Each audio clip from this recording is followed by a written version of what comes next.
যে কোনো সম্পর্কে সময় দেওয়াটা আমার মনে হয় খুবই দরকার। যেমন ধরুন, আমরা সম্পর্কগুলোকে একটু সময় দিতে চাই না। যে কোনোভাবে মনে হয় এটা খারাপ, এটা ভুল, যখন তখন যে কোনোভাবে ডিসিশন নিয়ে নিই, তাই না? কিন্তু জানেন, সব কিছুর সাথে সব কিছুই আমার মনে হয় ব্যালেন্স করে চলাটাই মনে হয় মানুষের কাজ। দেখুন, যখন আমরা পরীক্ষা দিই বা পড়াশোনার মধ্যে থাকি, তখন কিন্তু রিভাইজ দিই চ্যাপ্টারগুলোকে। কারণ চ্যাপ্টার একবার পড়ে কিন্তু ভালো রেজাল্ট করা যায় না। সেই চ্যাপ্টারটাকে বা সেই সিলেবাসগুলোকে বারবার রিভাইজ দিতে হয়। রিভাইজ টু রিভাইজ দিলে তো তখনই কিন্তু আমরা ভালো রেজাল্ট করতে পারি, তাই না? ঠিক তেমনি যে কোনো সম্পর্কে আমার মনে হয় গুরুত্ব দিয়ে, সময় দিয়ে সেটাকে রিভাইজ দেওয়া খুবই দরকার।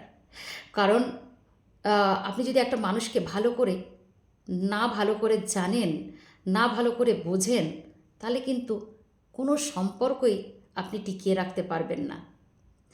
তো দয়া করে প্লিজ সম্পর্ককে খারাপ বলে আহ, দোহাই দিয়ে, মানে এগুলো এক্সকিউজ দিয়ে দূরে না চলে গিয়ে সম্পর্ককে সময় দিন এবং সম্পর্কগুলোকে ভালো করে জানুন। জানার উপরে জানুন, তারপরে একটা ডিসিশান নিন। যেমন রিভাইজ দেওয়ার পরে যদি আপনি না পারেন, পরীক্ষায় ফেল করেন, তবুও তো বুঝুন দিতে পারবেন যে পড়েছি, পারিনি। ঠিক তেমনি সময় দিয়েছি, গুরুত্ব দিয়েছি, সব রেসপেক্ট দিয়েছি সেই যে সম্পর্কে, তারপর যদি হারিয়ে যায়, তখন একটা আলাদা ব্যাপার, তাই না?